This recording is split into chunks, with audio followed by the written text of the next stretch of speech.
De kei in de noordelijke Friese wouden treffen het maar. Bij deze warme dagen kunnen ze lekker skoeien in het skaat van de Bjemwallen. Dat skaat is wichtig, want nevens onderzoek van hegeskwallen van Hal Larenstein gedragen kei haar een oors als ze hittestress hebben. Het onderzoek liet zien is dat met warmte dat de kei volle meer in de rest gaan en volle minder weidje binnen. We hadden natuurlijk onderzoek die op 12 verschillende plaatsen, waarbij op de ene plaats de kei tagong hier tot een stal oerdijk. En dan zie je toch dat ze volle meer in beweging binnen, minder rond de krazen binnen, maar wel meer rond wekkorging binnen. En dat is natuurlijk ook goed voor de melkproductie, dus dat ze eigenlijk energie uit het gas helpen kunnen. En dan ben ik ontzettend van wat door die landschapselementen, of hoe kan die bijdragen om te verminderen van hittestress bij kei.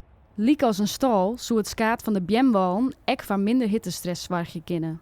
Voor een koe, maar zulke soort warme dagen, dan is het belangrijk dat een koe genoeg fretten had en genoeg water had. En zeker op het moment dat het op warmst van de dag is, dat ze even een plak hebben waar ze bijvoorbeeld even lezen kunnen inskaat. En zeker zoals je het met het windje erbij, ja, dan kunnen ze het prima uithouden je boeten door. Hoewel het onderzoek maar bij 2 bedrijven uitgevoerd is, zoenen de resultaten het belang van skaat duidelijk meidje. Het is eigenlijk om de eerste indrukken te zien. Het is natuurlijk net dat we nou een heel wetenschappelijk onderzoek en daar zet ik in van SAS die het ervoor. Dus binnen de eerste resultaten.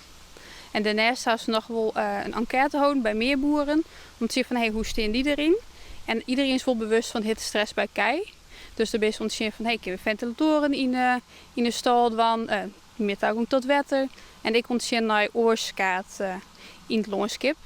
En daarbij zijn dus wel landschapselementen mooi toevoeging bij kunnen. Zeker maar zulke soort warme dagen, dan is de wel verzwaring dat ze dicht bij een waterbak rennen. En dan zie ik toch echt bewust wel de perceel nu het waterskaat is.